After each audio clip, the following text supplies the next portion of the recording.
जी sir. जी बिज़ारा, आपके father की जो है वो बेल अप्रूव हो गई। रियली? हाँ, मैं जेल जा रहा हूँ बेल के डॉक्यूमेंट्स ले, आप वहीं आ जाइए। Thank you so much. Okay, Allah. Mom, dad की बेल हो गई है। क्या वाकई? बहुत मुबारक हो, ये तो बहुत अच्छी बात है। पापा की बेल हो गई। रियली ज़ारा आपी, यानी मैं डैड से मिल पाऊंगी, मैं उनको देख पाऊंगी। हाँ मेरा बच्चा, सिर्फ तुम नहीं, हम सब उन्हें देख पाएंगे।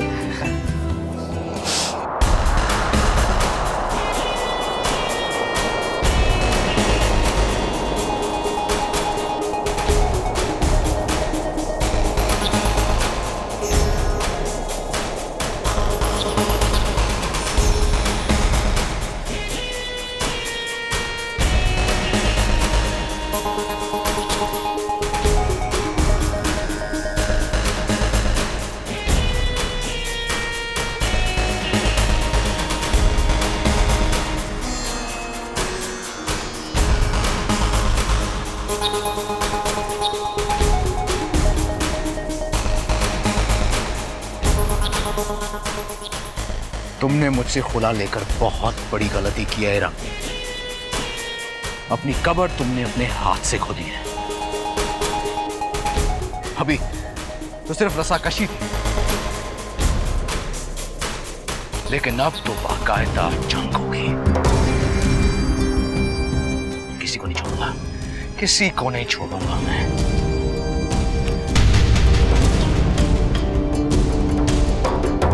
याद रखना तुम दोनों।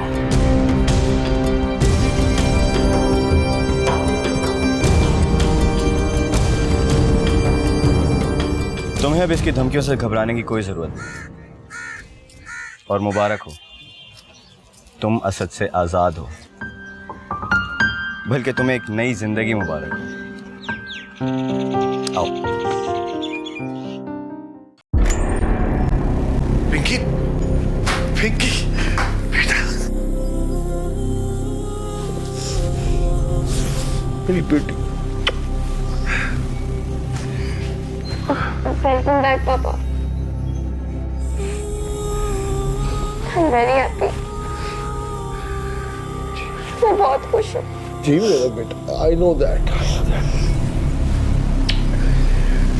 कुछ नहीं होगा तुम्हें, कुछ नहीं होने दूंगा मेरी बेटी को मैं, कुछ नहीं।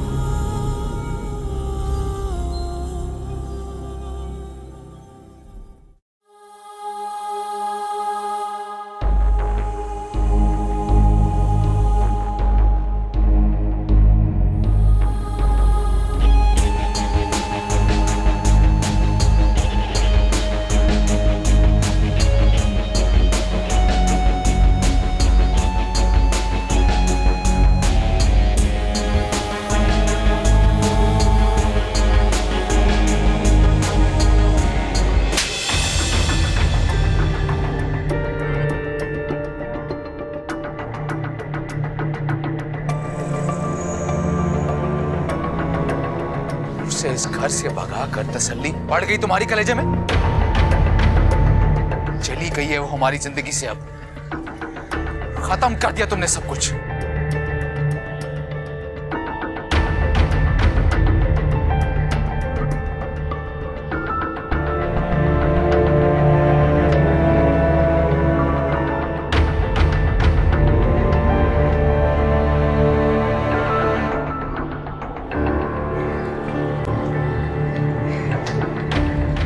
क्या है मुझे तो बताओ। तलाक ले लिया रम ने। अदालत ने जबरदस्ती तलाक के कागजात पे दस्तखत ले लिए मुझसे। तुमने अपनी बेटी लेने का नहीं कहा? इरम को डराया नहीं?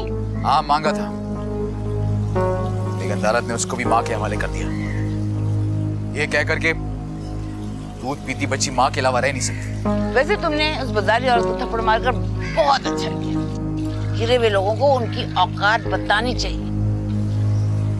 अम्मी, मुझे अभी भी नहीं लगता कि मेरू ने उसे भगाया। बस इरम का गुस्सा मेरू पे निकाल दिया मैंने।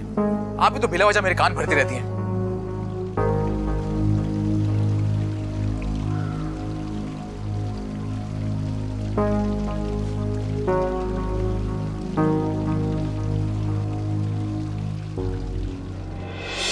सुना है तुमने? इद्रीस की बेल हो गई, अब वो हमें कोर्ट में घसीटेगा, अपने केस को फॉलो करेगा। पहले केस रीओपन हो गया और अब कोर्ट ने पेशी की डेट दे दी। ये तुम्हारे और मेरे नाम कोर्ट का नोटिस। तो आपके लिए क्या मसला है डैड? केस तो आपके हक में यूं चेंज हो जाएगा। और फिर आप तो बहुत पुराने खिलाड़ी रह चुके हैं ना। बस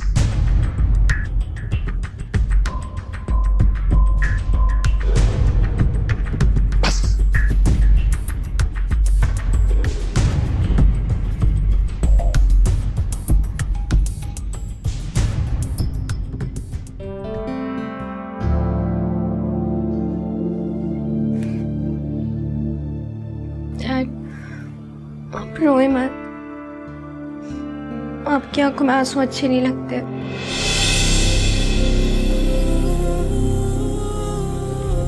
मैं तो बहुत खुश हूँ कि आपकी रिहाई हो गई और आप मेरे पास आ गए। पता है, मैंने अल्लाह ताला से दुआ की थी कि मुझे तब तक मौत न दीजिएगा जब तक मेरे डैड केस जीत कर वापस ना आ जाए। जी मेरा बेटा जी, हम भी आपके बगैर कुछ नहीं है बेटा। हमारी फैमिली भी आपके बगैर अधूरी है।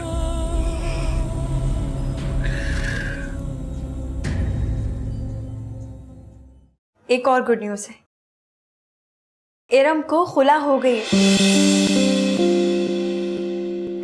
फराज इरम को लेके बस यहीं आ रहा है, 1-2 घंटे में पहुंचने वाले।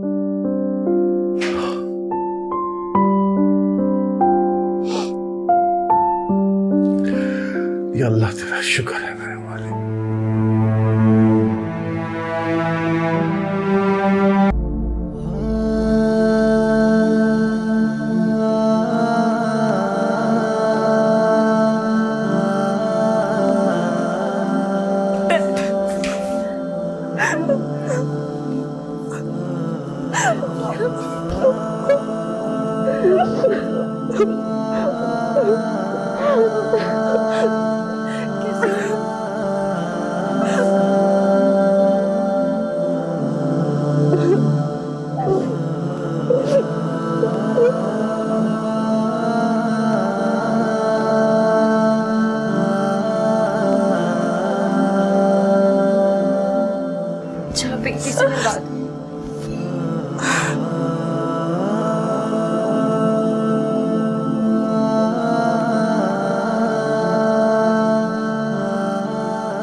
पिंकी,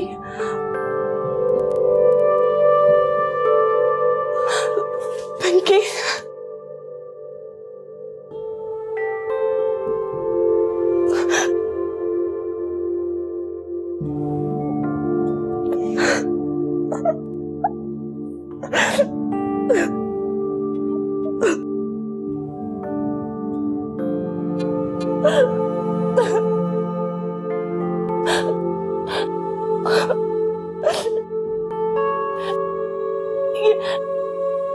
ये सब कैसे हुआ? मुझे किसी ने कुछ क्यों नहीं बताया?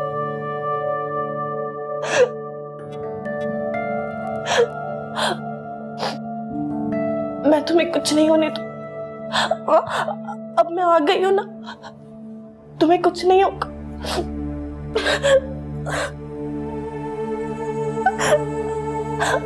I'm sorry Pinky. अगर मुझे पता होता तो मैं तुम्हारे पास आती फौरन। मुझे माफ कर दो माँ जी, प्लीज मत रो। मुझे तो आपकी बेटी के साथ खेलना। मैं इतनी जल्दी थोड़ी जाऊंगी।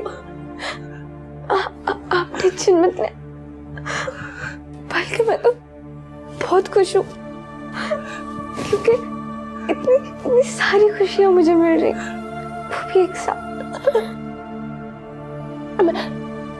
मैं तुम्हें कहीं नहीं जाने दूंगी। अब रोना बंद करो। हाँ, मैं आ गई हूं ना, तुम्हें कुछ नहीं होगा। मैं तुम्हारे पास हूं। हाँ, जाबाश मेरी प्यारी बहन हो ना। खामोश हो जाओ, तुम्हें कुछ भी नहीं होगा, कुछ भी।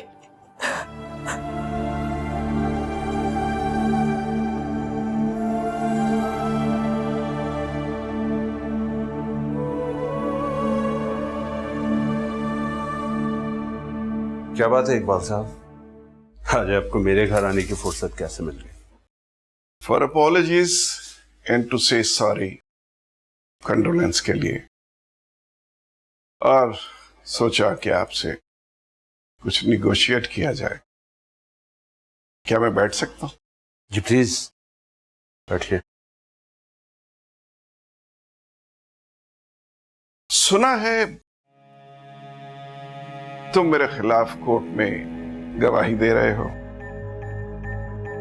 ऐसा मत करना। इदरीस के खिलाफ गवाही देने के बदले में आपने जो पैसे मुझे देने थे वो नहीं दिए। मेरी बीवी बीमार हो गई, उसे इलाज के लिए फॉरेन कंट्री ले जाना था। मैं तब भी आया था आपके पास, आपने उस वक्त भी मुझे पैसे नहीं दिए। और आज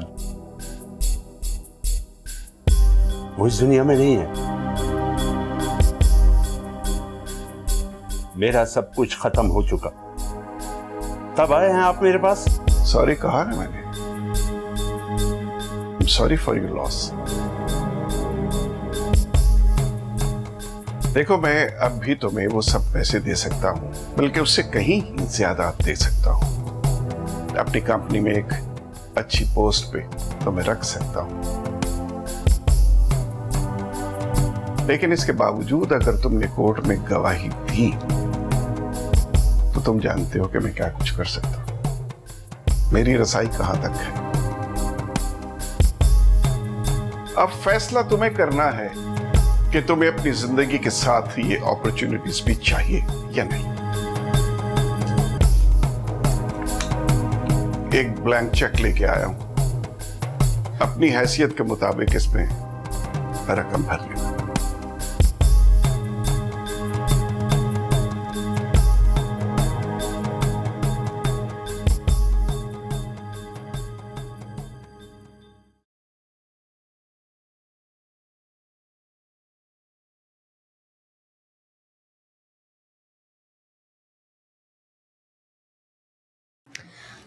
डैड, देखे ना, सब चुप बैठे हुए हैं, कोई मुझसे बात नहीं कर रहा। जबकि मैंने बताया भी कि ब्रेन ट्यूमर तो मुझे गम और डिप्रेशन की वजह से हुआ है।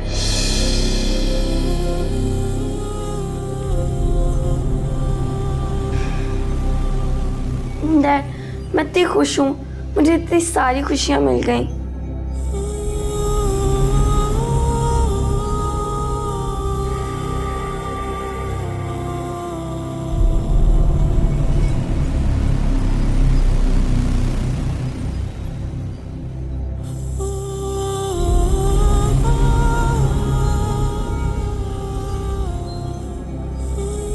डैड, इन लोगों को समझाए ना कि मुझसे बात करें।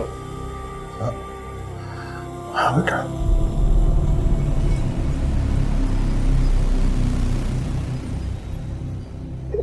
डैड, आप तो खुद रो रहे हैं। तो पेशेंट इतना खुश है तो अटेंडेंस क्यों रो रहे हैं? कुछ नहीं, ठीक हो जाएगा।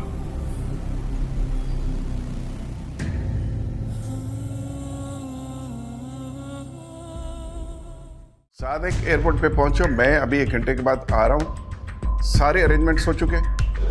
Okay, good good, okay bye. Dad, क्या हो गया, इतनी परेशानी में बुलाया आपने? सभी बेटा, कल हमारी कोर्ट में पेशी है, लेकिन कल मैं अकेला कोर्ट में पेश होऊंगा, तुम नहीं। लेकिन डैड, कोर्ट ने तो मुझे भी बुलाया है। आई नो, लेकिन कल हमारा वकील तुम्हारे ब्याह पे बात करेगा कि तुम लंदन में हो और वापसी का टिकट नहीं मिल सका, इसलिए तुम नहीं पहुंच सके। ये तुम्हारे डॉक्यूमेंट्स हैं, ये पासपोर्ट, वीजा और टिकट करवा लिया मैंने। डैड लेकिन मैं अगर आज की डेट पर गया तो कोर्ट को तो मालूम हो जाएगा। तुम आज नहीं जा रहे हो बल्कि 1 हफ्ता पहले जा चुके हो। ये सब कुछ मैंने बहुत मुश्किल से अरेंज किया है। जब हम केस जीत जाएंगे तुम वापस आ जाओगे, जब तक इदरीस जेल चला जाएगा। और सुनो, मैंने तनवीर समेत सब गवाहों को खरीद लिया है। यू नो, पैसा बोलता है और तुम तब तक वहीं रहोगे। लेकिन डैड मैं इतना बड़ा बोझ अपने जमीर पर लेकर यहां से नहीं जा सकता। तुम अपनी जमीर को अपने पास रखो। हमें अपनी साख की पड़ी और तुम्हें अपनी जमीर की पड़ी है। जल्दी एयरपोर्ट चलो, ये पकड़ो डॉक्यूमेंट्स। जब तक तुम्हारा जहाज टेक ऑफ नहीं करेगा, I will be there at the airport. Okay, चलो चलो चलो, कम।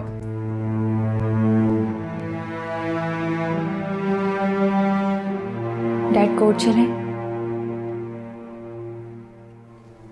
पेशी का वक्त हो गया है,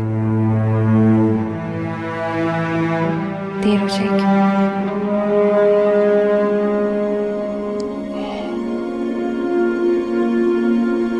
मैं पिंकी को इस हाल में छोड़ के कैसे जाऊं, समझ नहीं आ रहा मुझे।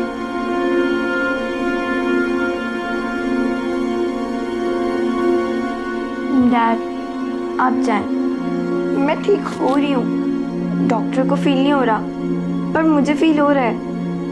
मैं ठीक हो जाऊंगी। आप जाएं, केस जीत कर जल्दी से आ जाएं। इदरीस प्लीज, कोर्ट का वक्त निकल जाएगा, आप जाए ना। अच्छा ओके पापा, आगे जाओ। Thank you your honour. इस केस के सिर्फ 2 ही मुद्दई हैं, एक मिस्टर इकबाल जो इस वक्त कोर्ट में मौजूद हैं और मिस्टर समीर जो इस वक्त कोर्ट में हाजिर नहीं हुए। ये सरासर अदालत की तौहीन है। योर ऑनर, मेरे दूसरे मक्कल समी जो कि बिजनेस के सिलसिले में लंदन गए हुए थे, आज उनको आना था। एक्चुअली उनकी फ्लाइट डिले हो गई, इसलिए उन्होंने अदालत के नाम एक माजरत की एप्लीकेशन ईमेल की है जिसका प्रिंट आउट आपकी फाइल में मौजूद है। योर ऑनर, मैं मिस्टर तनवीर को कटहरे में बुलाने की इजाजत चाहता हूं। इजाजत है।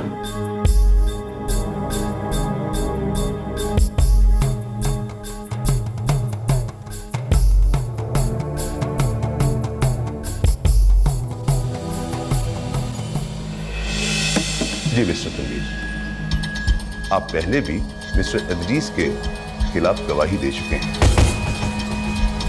आज फिर कोर्ट ने आपको गवाही देने के लिए तलब किया है।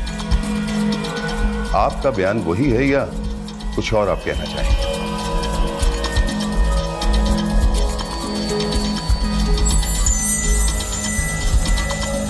मेरी पहली गवाही बेबुनियाद थी।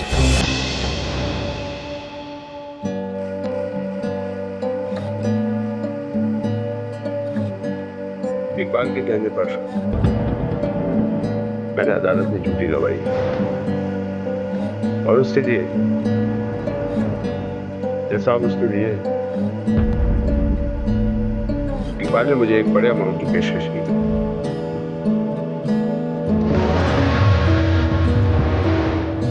और जैसा आज ही इस गवाही से मना करने के लिए 2 दिन पहले इकबाल मेरे घर आया था और इसने मुझे धमकी दी कि मैं इसके खिलाफ गवाही ना दूं। और वो धमकी जैसा मैंने अपने मोबाइल में रिकॉर्ड भी की है। गुड, ये तो बहुत अच्छा है। मिस्टर तनवीर, ये धमकी जरा अदालत में सुनाइए। मोबाइल पे जरा स्पीकर ऑन कर लीजिए। सॉरी कहा है मैंने, सॉरी फॉर योर लॉस। देखो, मैं अब भी तुम्हें उस सपने से दे सकता, बल्कि उससे कहीं ज्यादा दे सकता हूँ। अपनी कंपनी में एक अच्छी पोस्ट पे तुम्हें रख सकता हूँ, लेकिन इसके बावजूद अगर तुमने कोर्ट में गवाही दी तो तुम जानते हो कि मैं क्या कुछ कर सकता हूँ। मेरी रसाई कहाँ तक है। अब फैसला तुम्हें करना है कि तुम्हें अपनी जिंदगी के साथ ही ये अपॉर्चुनिटीज भी चाहिए या नहीं। एक ब्लैंक चेक लेके आया हूं। अपनी हैसियत के मुताबिक इसमें रकम भर देना।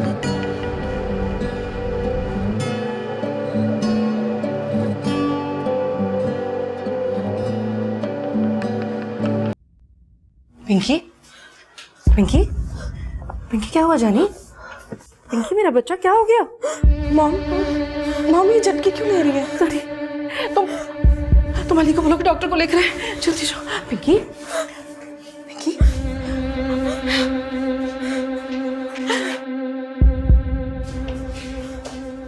क्या हो रहा है इसे? डॉक्टर को बुला लो। Excuse me, please. आप फौरन ऑक्सीजन दो। Let me check. तनवीर के मोबाइल में इकबाल साहब की आवाज़ का ताल्लुक। तो योर ऑनर, ये मॉडर्न टेक्नोलॉजी का दौर है, जदीद टेक्नोलॉजी का दौर है। बच्चे को पता है कि एक मामूली सॉफ्टवेयर के ज़रिए आवाज़ें बासानी बदली जा सकती हैं, चेंज की जा सकती हैं। मर्द की आवाज़ को औरत की आवाज़ में बदला जा सकता है और औरत की आवाज़ को मर्द की आवाज़ में बासानी चेंज किया जा सकता है, कतई किसी कबाहत के। इवन ये कि वीडियो क्लिप्स में बोलने वालों के लिपसिंग के साथ डबिंग करके किसी भी आवाज़ को बासानी मैच कराया जा सकता है। या ऑनर, मेरे मौक्किल इकबाल की आवाज़ जैसी आवाज़ भी यहाँ मैचिंग करा के सुना गई है। कोर्ट प्रूफ मांगता है। तनवीर का यह भी कहना है कि उसने इकबाल साहब से पैसे लेके इदरीस के खिलाफ बयान दिया था। तो क्या वो इदरीस से पैसे लेके इकबाल साहब के खिलाफ बयान नहीं दे सकता? इकबाल साहब के खिलाफ गवाही नहीं दे सकता? क्या ऑनर, जाली अदवियात की डीलिंग के पेपर्स पर इदरीस के स्टैम्प और सिग्नेचर मौजूद है, जो ऑलरेडी इस केस में अटैच्ड है। वो बैंक मैनेजर भी यहाँ मौजूद है जिससे इदरीस ने कंपनी और घर के नाम पे करोड़ों रुपए का लोन लेकर रिटर्न नहीं किया, कभी रिटर्न नहीं किया। योर ऑनर, वो ड्रग इंस्पेक्टर हबीब खान भी यहाँ मौजूद हैं जिन्होंने जाली अदवियात को लेबोरेटरी से जाली प्रूफ करवा के यहाँ कोर्ट में पेश किया। ये केस पहले भी सुना जा चुका है। योर ऑनर, ये लोग इस केस को दोबारा रीओपन करके सिर्फ और सिर्फ कोर्ट का वाज जाया कर रहे हैं। इनके पास कोई प्रूफ, कोई डॉक्यूमेंट्री एविडेंस मौजूद नहीं। लिहाजा मैं आपसे दरख्वास्त करता हूँ, मैं आपसे रिक्वेस्ट करता हूँ कि आप उस केस के फैसले को सुनाएं जो पहले भी सुनाया जा चुका है। That's all your honour, thank you. Sorry for interruption. जैसा इस केस का दूसरा मुद्दई मिस्टर समी, जिसके बारे में कहा जा रहा है कि वो लंदन में है, लेकिन वो इस वक्त कमरा अदालत से बाहर है। देर से आने से वो माजरत चाह रहे हैं और कोर्ट के अंदर आकर अपना बयान देना चाह रहे हैं। जज साहब, अगर आपकी इजाजत हो तो मैं मिस्टर समी को अदालत में बुलाने की इजाजत चाहता हूं। इजाजत है। समीर हाजिर हो।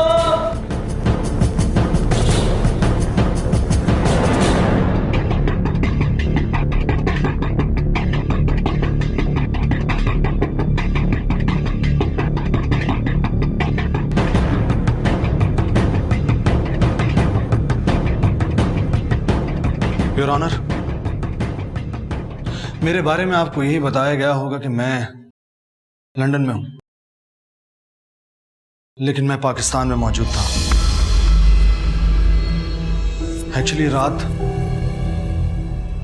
मेरे फादर मुझे एयरपोर्ट पर पहुंचाकर यही समझे थे कि मैं फ्लाई कर चुका हूं लंदन, लेकिन मैं अपने ज़मीर पर इतने बड़े गुनाह का बोझ लेकर नहीं जा सकता था।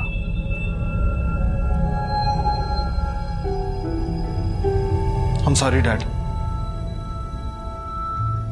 आज मैं इसको फेस करने और अपने इस बोझ को उतारने आया। योर ऑनर, मुझे बड़ी शर्मिंदगी के साथ यह एतराफ करना पड़ रहा है कि मैंने और मेरे डैड ने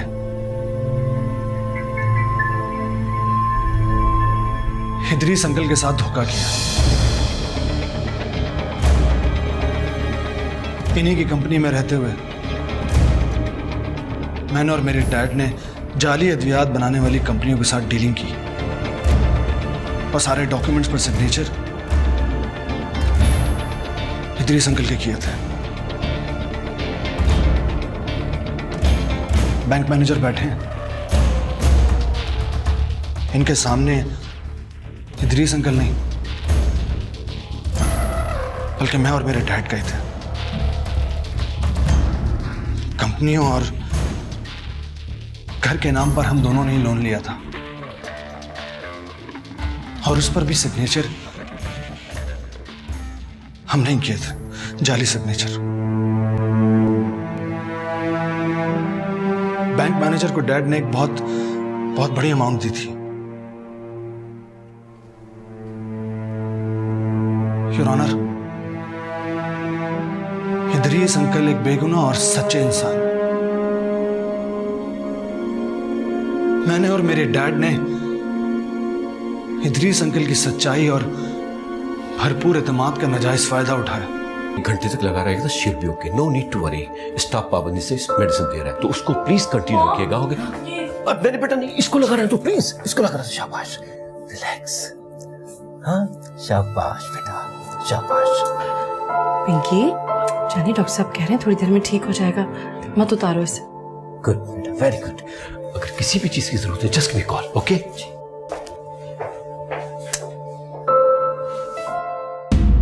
तमाम सबूतों और गवाहों को मद्देनजर रखते हुए ये अदालत इस नतीजे पर पहुंचती है कि इदरीस बेगुनाह है।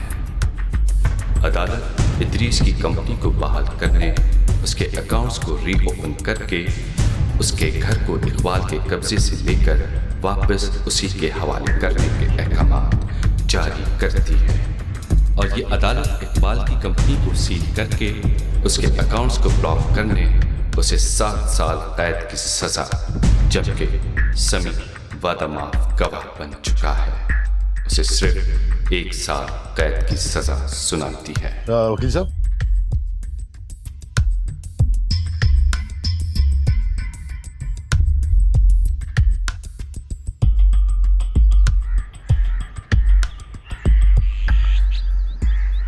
समी,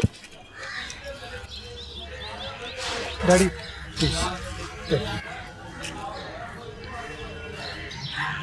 आज तुमने मेरा दिल जीत लिया।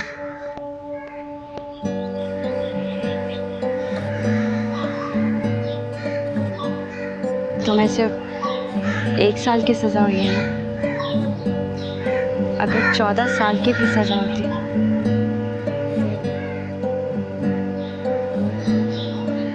तो मैं 14 साल तुम्हारा इंतजार करती।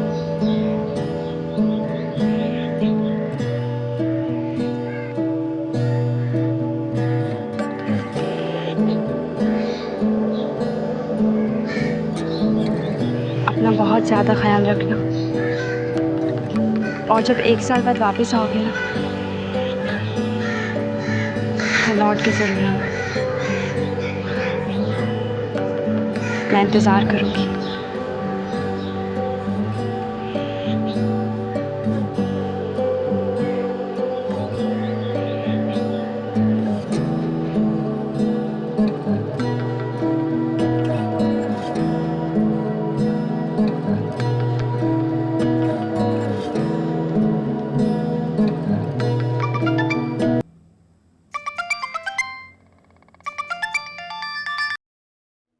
Hello hello mom. मॉम मुबारक हो, हम केस जीत गए। बस मैं और डैड अभी के अभी आपके पास आ रहे हैं। अच्छा, आ जाओ। हाँ हाँ, खुदा हाफिज। चलो बाय। तुम्हारे डैड रिहा हो गए, हम केस जीत गए और वो हॉस्पिटल आ रहे हैं। पिंकी तुम्हारी दुआ कबूल हो गई मेरा बच्चा। मॉम, अल्लाह ताला ने मेरी दुआ सुन ली। मैंने अल्लाह ताला से दुआ की थी कि आप मेरी जिंदगी तो ले ही रहे, पर बदले में कम से कम मुझे डैड वापस भेज दें।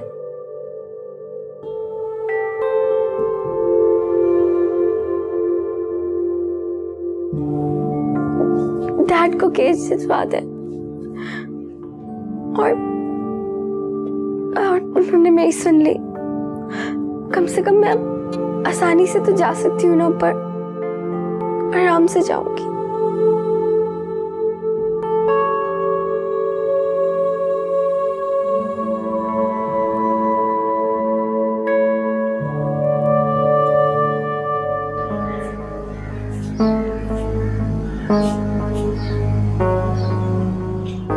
क्या हुआ बेटा?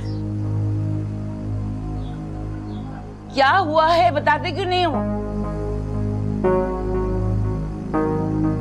हमारी अब वो वाली हैसियत नहीं रही अम्मी। अब हम अब्बा के छोड़े हुए चंद एकड़ जमीनों पे गुजारा करेंगे। हमारी हैसियत एक मज़ारे की होकर रह जाएगी। यह अदालत का हुक्मनामा है। इदरीस मामू ने जमीनों का केस जीत लिया है। हमारी जमीनें और बागात सब हमसे छीन चुके हैं। कुछ नहीं रहा हमारे पास, कुछ भी नहीं।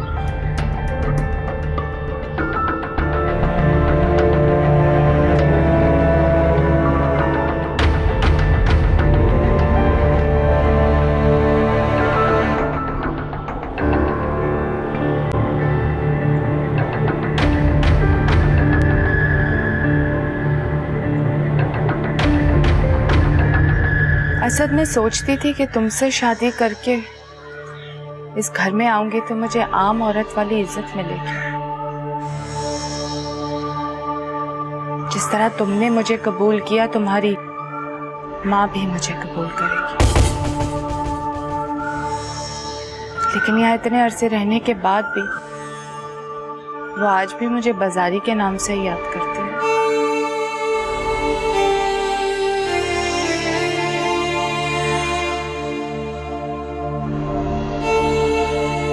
तुम्हारी जिंदगी में तो एक आम सी औरत की जगह नहीं बन पाई, तो मैं तो फिर भी एक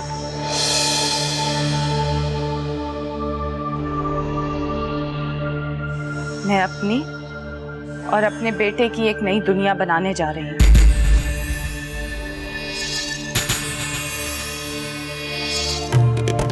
जिसमें ना तुम हो और ना अम्मा। मुझे तुम्हारी और अम्मा की दुनिया से अब कोई गर्ज नहीं। मेरू, क्या कह रही हो? बचाओ मेरू। मुझे अब दुनिया की कोई ताकत जाने से नहीं रोक सकती है सर। मेरू, मैं अब भी तुमसे प्यार करता हूँ, मोहब्बत करता हूँ तुमसे। मोहब्बत करने वालों के दिल मोम के होते हैं, पत्थर के नहीं असद। मैं एक बार पत्थर से टकरा चुकी हूँ, अब दोबारा नहीं टकराऊंगी।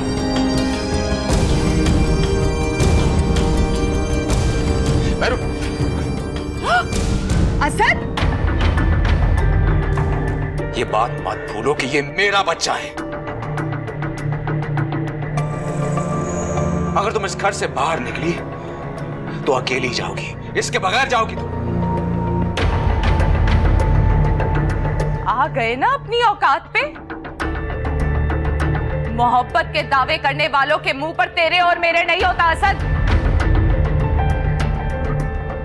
वाह, अरे जन्नत में भी औलाद को मां के नाम से पुकारा जाता है। यहां तो अपना जोर चला लो जितना चलाना है, वहां भी क्या अल्लाह के सामने इसी तरह डटे रहोगे?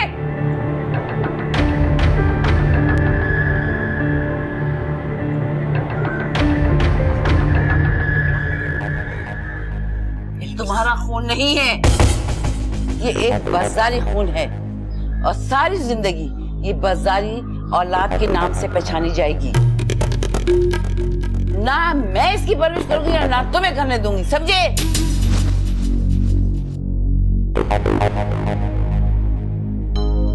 ये बच्चा तुम्हारे नाम से नहीं, अपने आमाल से पहचाना जाएगा। मैं इसे हैवान नहीं इंसान बनाऊंगी। जा रही हूं मैं। मेरू, मेरू, अम्मा, अम्मा, अम्मा रोके उसे। अम्मा वो जा रही है, मेरे बच्चे को ले। इससे ज्यादा एक लफ्ज नहीं, और कुछ कहा ना तो तुम भी चले जाओ इस घर से, समझे? जाओ।